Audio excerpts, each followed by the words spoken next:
Hello world, it's Birdo Prey 5 Cupflaw, and welcome to a quick video on the death of CBS All Access, officially no longer, and the rise of Paramount Plus, which has basically just taken over. Uh, I signed in this morning to Paramount Plus looking for the big changes. Really not much different from the way CBS All Access looked last time I was on, but I believe there's the addition of a little bit of content, and we'll go through that, especially where it involves Star Trek, my favorite franchise, and if you're watching this, I assume one of yours as well. Unfortunately, the changeover to Paramount Plus does not seem like it's going to affect the development of future Star Trek. If you were not a fan of Star Trek Discovery and Star Trek Picard, there's not a lot of hope here for things to get better. The same people appear to be in charge. They don't claim they're going to be making any major changes. It seems they're going to just hold steady on the course, which frankly boggles my mind, but I know not everybody hates new Trek, so I guess if you're one of those people who enjoys new Trek, then that's good news for you. What it is, though, is, and as they are advertising it, is the one home. Now, this is only for people in the United States. So if you're not in the United States, your mileage is going to vary. But for people in the United States, Paramount Plus is, as they call it, the new home for all Star Trek. Every episode, every series.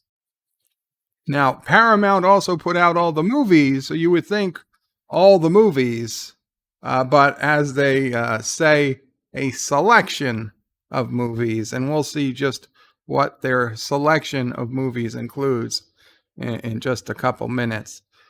So March 4th, today, was the official launch of Paramount Plus. I was playing around with it.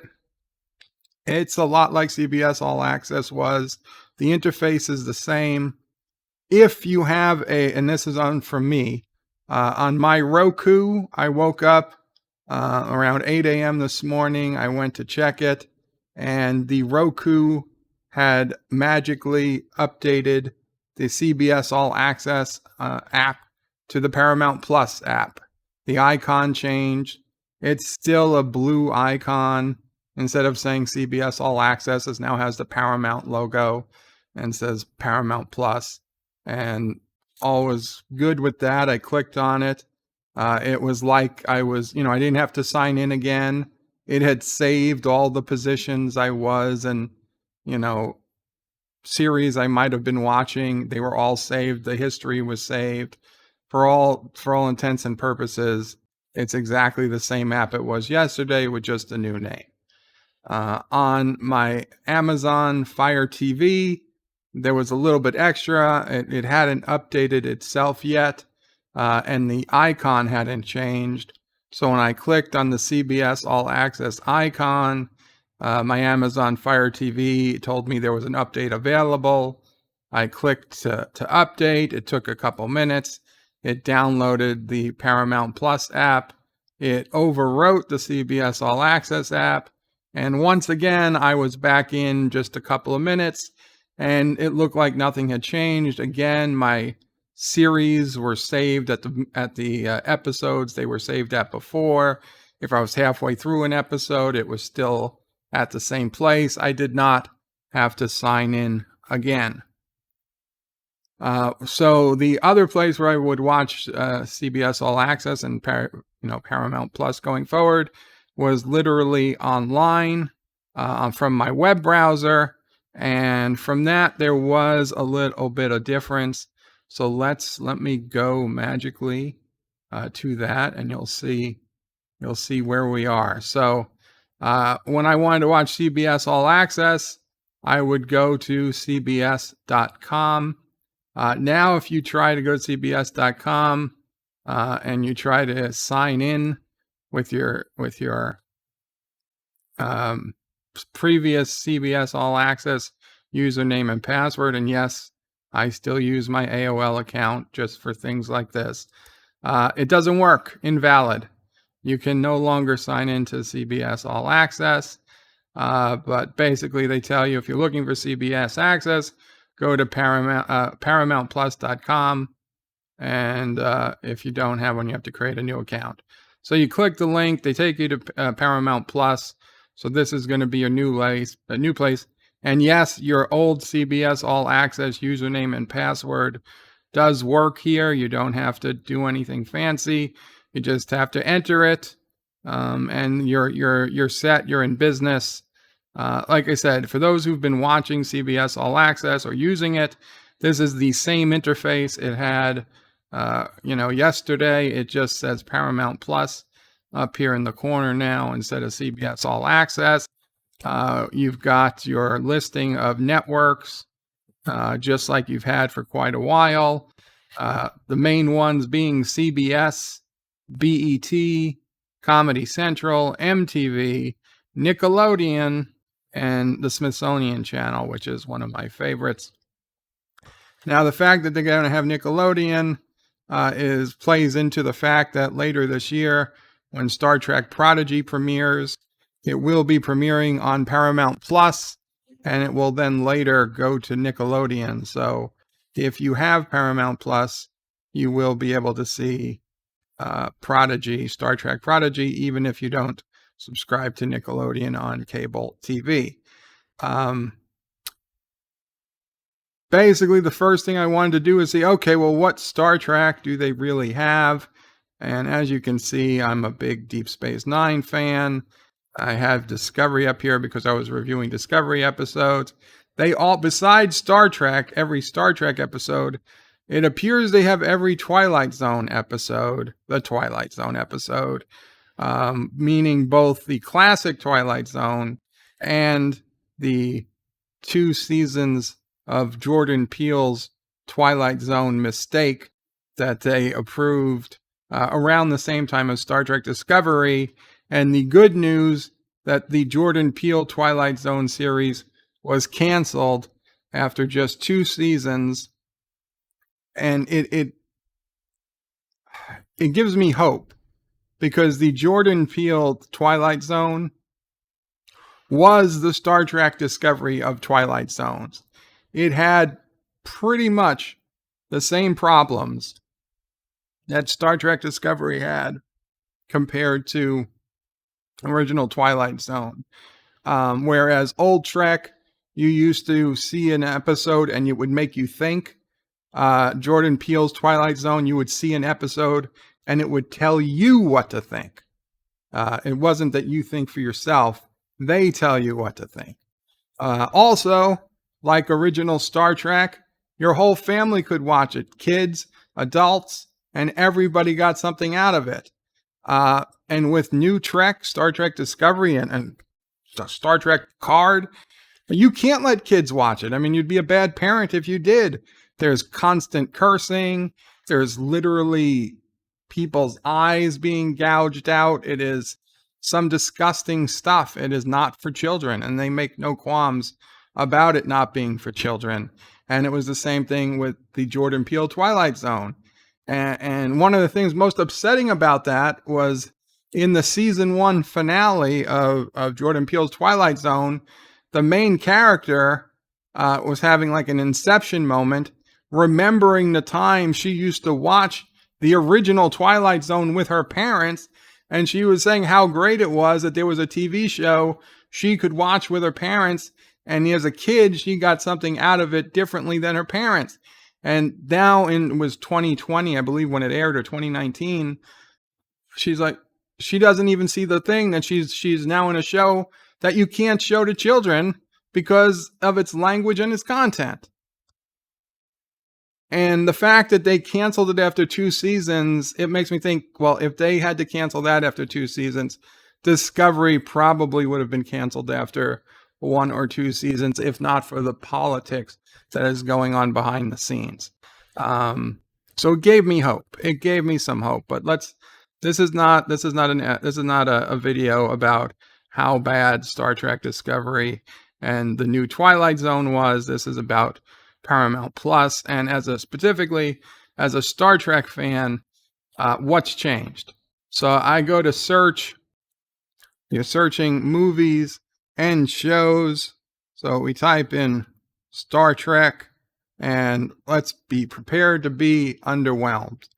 The first result is Star Trek Lower Decks, which is the best of the new Trek. Now, that's not saying a lot, but basically, they're 10 half-hour episodes, and the first 9 are all build up for the last one. And really, the 10th and final episode is the best by far, but you really can't appreciate it unless you watch the prior 9. So I don't know, is that a good thing? I'd say if you've got time to spare, then sure, go ahead and watch Lower Decks. But it is not a Star Trek that you're going to be used to, but it isn't bad if you take the entire series overall. Then there's Star Trek Discovery, which is just a massive letdown into new Trek. Star Trek Picard, which only one season in so far, but man, it has some of the most cringy Star Trek scenes ever created. I don't know. It does make watching Star Trek The Next Generation slightly less enjoyable, knowing that this is where Captain Picard is going to end up. Not as bad as it could be, not as bad as some people make it out to be. I can still watch The Next Generation. Not as bad as Luke from, Disney Star Wars, but it's close. The short tracks, which are just short mistakes. I mean, somehow they said, let's make Star Trek Discovery even worse. So there's a collection of, I think, 8 or 10 short tracks, which every single short track is terrible. The very first one, the very first short track involves Tilly and some weird alien we've never seen before. And it's like, this couldn't make less sense. I honestly believe it's the worst piece of scripted entertainment ever created. And then we go into season 2 of short tracks, and we have people genetically modifying tribbles with human DNA and then eating them as breakfast cereal. They're eating tribbles as breakfast cereal. I am not making this up. This is how bad short tracks are. Of course, we have we've got a building Star Trek Smithsonian channel exclusive, which is pretty decent. I watched it. We have then the good Star Treks, which by of course I mean the original series, Star Trek Enterprise, Star Trek the Animated Series, Star Trek The Next Generation, the best Star Trek in my opinion, Star Trek Deep Space Nine, and Star Trek Voyager. Of course, we were also told we were going to get a selection of Trek movies, so I didn't know if that meant the first 6 or exactly what, but I was expecting a good selection of Star Trek movies. And what Star Trek movies do we have? And these are the only Star Trek movies on Paramount Plus currently. I assume more are going to come. I'm assuming that, the reasons why we don't have all the movies is that some of them have been given an exclusive license to other streaming services for now.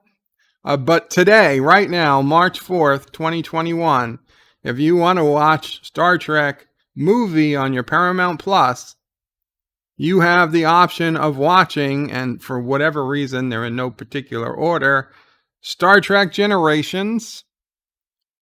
My actual favorite movie, I'm kind of lucking out here. Of course, I own it on DVD, on Blu-ray, and like 4 different services already. But my favorite of the Star Trek movies, Star Trek IV: The Voyage Home. Now I know that's not most people's favorite, but it's mine, so I got a little lucky on that one. And then Star Trek First Contact and Star Trek Nemesis. So 3 of the 4 Next Generation movies, 1 of the 6 original series movies, and not that I'm complaining, but 0 of the 3 JJ movies. Not the best Star Trek selection for the launching of Paramount Plus, but I do hope that in time we get the rest of the movies. Paramount Plus, or anybody, if you work at Paramount or CBS or Viacom or whatever the hell you're called these days, here's how you could keep me as a long-term happy customer. Okay. Enterprise already in HD because it was filmed in HD. The original series beautifully remastered in HD. The Next Generation, pretty well done in HD. We need Deep Space Nine in HD. Now, we were teased with some HD footage that they did in the Star Trek Deep Space Nine documentary, What We Left Behind. And man, is that not beautiful stuff. And even more painful is that whereas TNG was shot in 4:3 format, Star Trek Deep Space Nine was shot in 16:9 format. They could really do true full screen HD DS9 if they wanted to. Okay, we could have widescreen and not stretching and not cutting off the top. We could have true widescreen Deep Space Nine if they paid the money to remaster it with the wider film or the wider clip, and they redid the special effects. I know it's expensive. It's expensive as heck. And I know that they did not recoup the cost of upgrading TNG to Blu-ray, and that's why they stopped at TNG. But man, if you want me to pay out my $8 or $9 or $10 a month, or hell, I'd pay more. But whatever it turns out to be, if you did the same for Star Trek Deep Space Nine, and you figured out some way, because Voyager, apparently they don't have it. They didn't film it in HD film. They had transferred it to VHS. But there are AI programs out there that can do a pretty good job of upscaling. If they came out with HD DS9 and upscaled Star Trek Voyager, and they made them exclusive to Paramount Plus, I don't care how bad New Trek is, I would be a subscriber just for the simplicity of always being able to watch DS9, Voyager, TNG, and TOS, and Enterprise in their HD glory. So little hint, little free market advice from a Trek fan to you guys at Paramount Plus. So anyway, that's our tour through Paramount Plus, formerly known as CBS All Access. Let me know in the comments if you've noticed any problems. So far, the service is working well.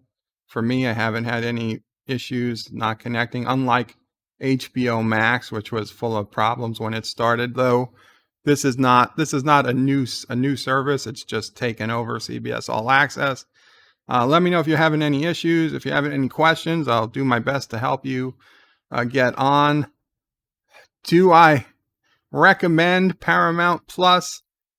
I would say wait till there's something worth paying for, whether that turns out to be New Trek or HD DS9. And there's no rumors that they're doing HD DS9, mind you. It's just something I wish they do.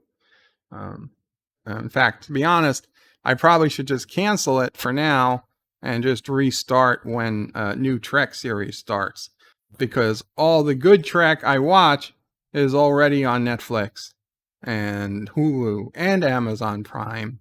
So I really don't need it in a fourth place. I was just holding on to see how Paramount Plus premiered and hoping they would have all the Star Trek movies, which they clearly don't. So hope this helps you guys. If you have any questions, be sure to ask. Please remember to comment, like, subscribe. Check out my alternate channel, Birdo Prey 5X. And until next time, Kapla, take care, and bird out.